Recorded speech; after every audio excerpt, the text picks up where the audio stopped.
the range is amazing to me, how she can go from such strong chroma to like a really soft, light pastel colors.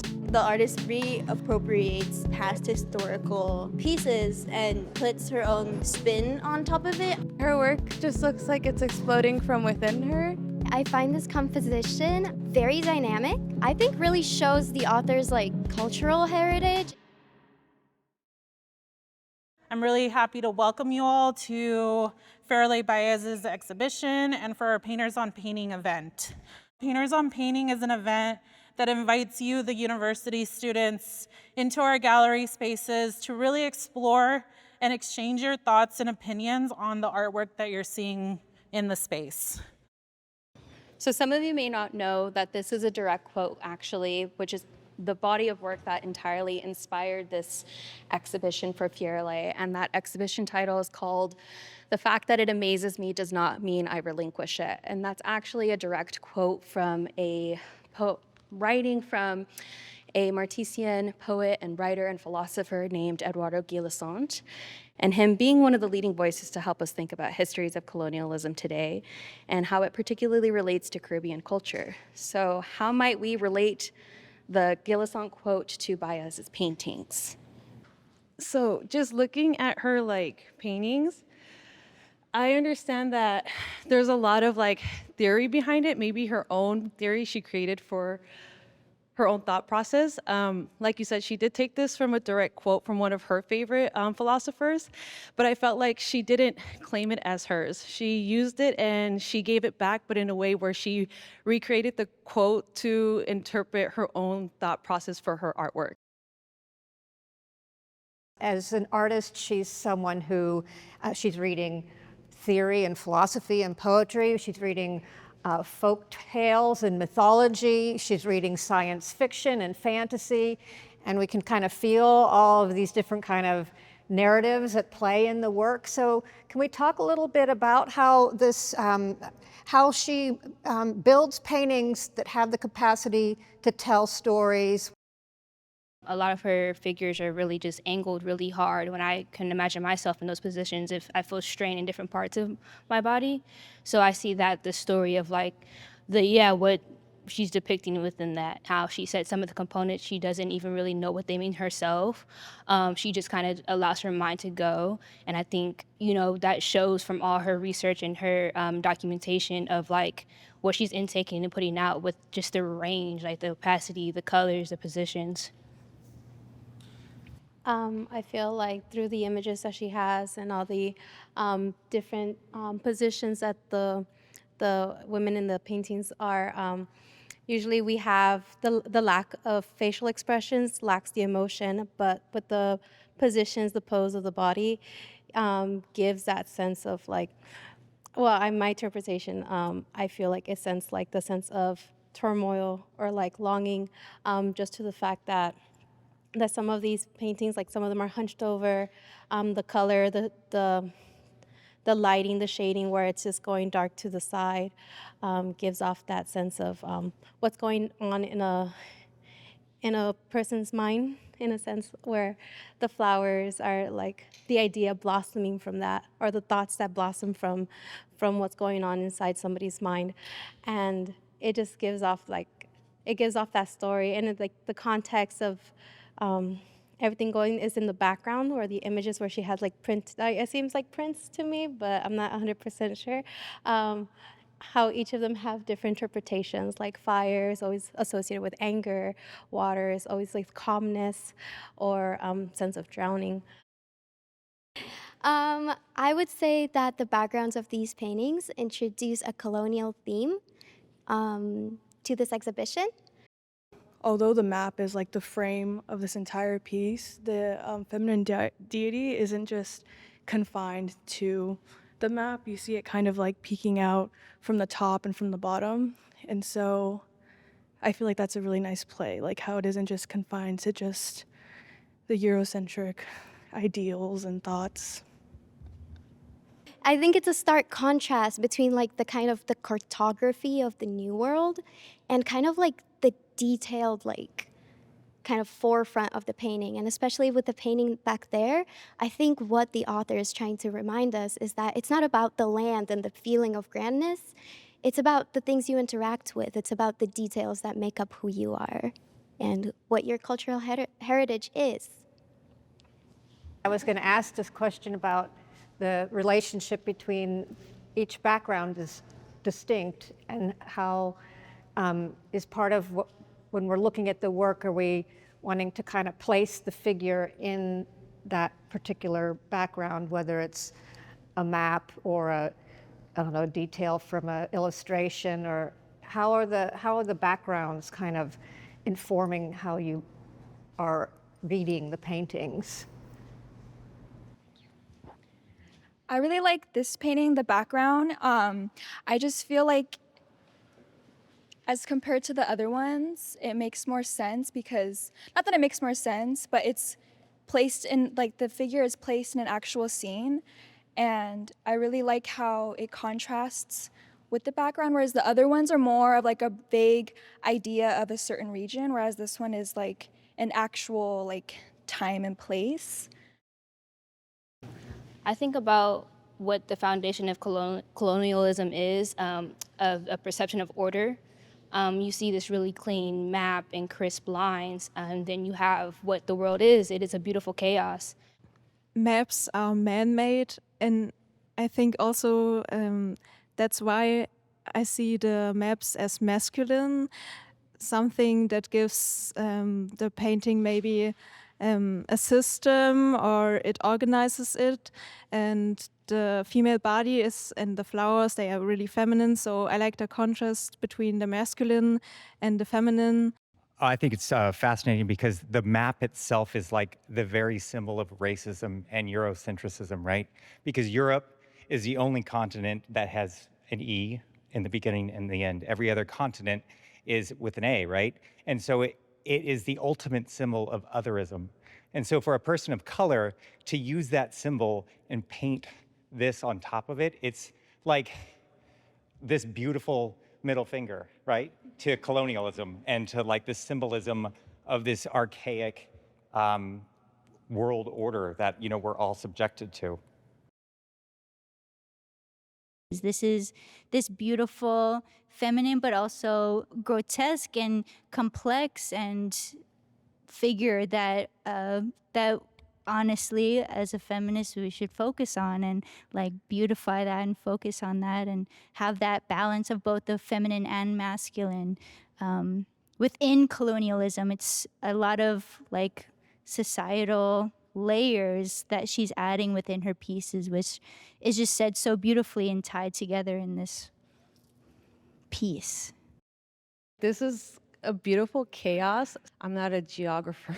I'm not sure what the map even consists of, to be honest, but I know for her, she incorporated this with her own painting to have this contrast of where we do question those things, like, why is there a map behind this motif, this beautiful deity?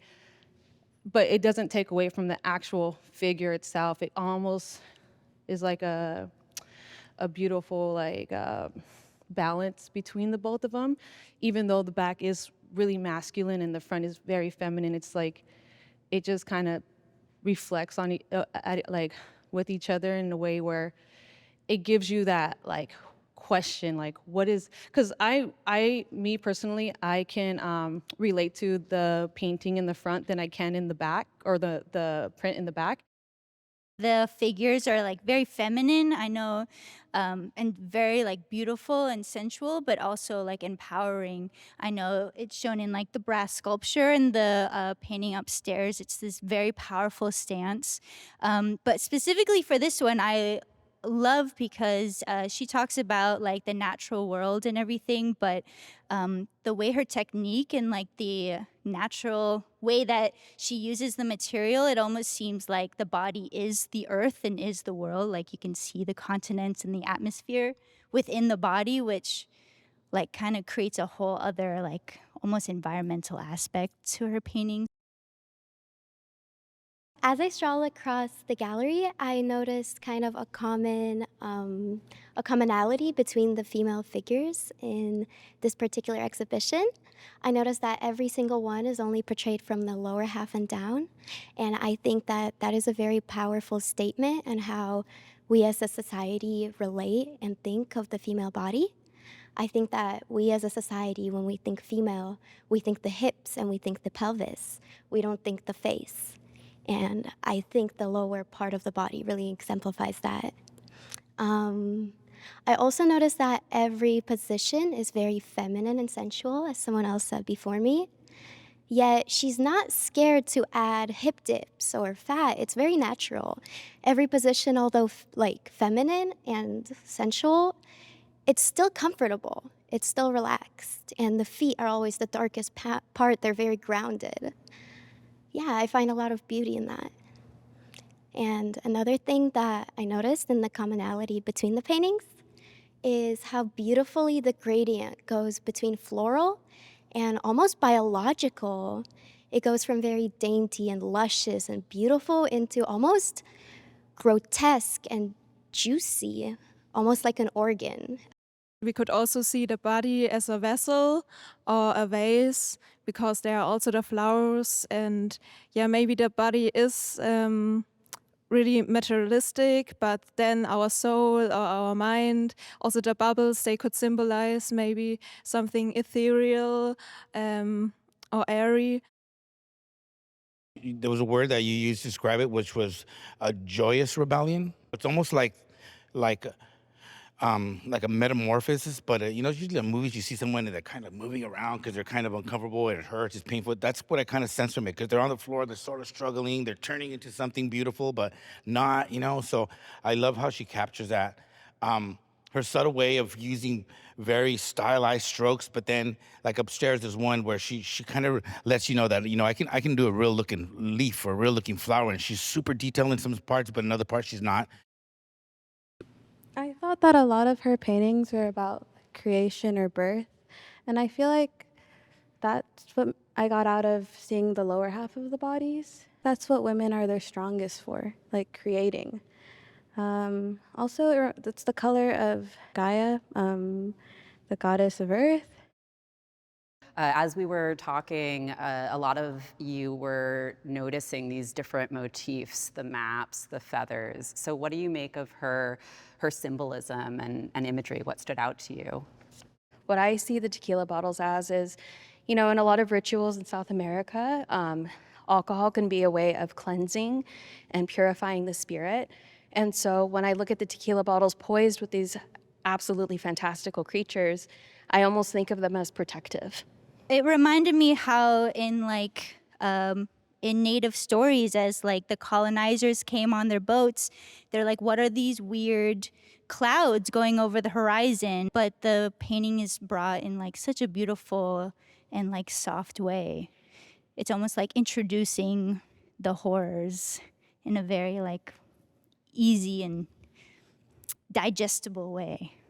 I just instantly like thought of like the Constitution and just like all these men in one room deciding several like policies, laws, and just things that like till this day affect us and just us as a community, and like these atrocious like feathers that they like were signing all these things with, and just to me it seems like it's like covering the like horrors of history with these big fluffy things that like basically sold us to our fate. And she's doing that in this portrait, and the choices of like displaying these maps and having these like hidden little things within under the feathers, but not being able to like fully visually see them.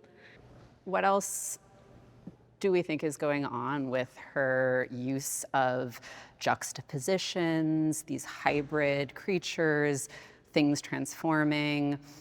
Does anyone see that idea of transformation, or even like the symbolism of Christianity and ideology that you were mentioning in the piece that we haven't really addressed back here?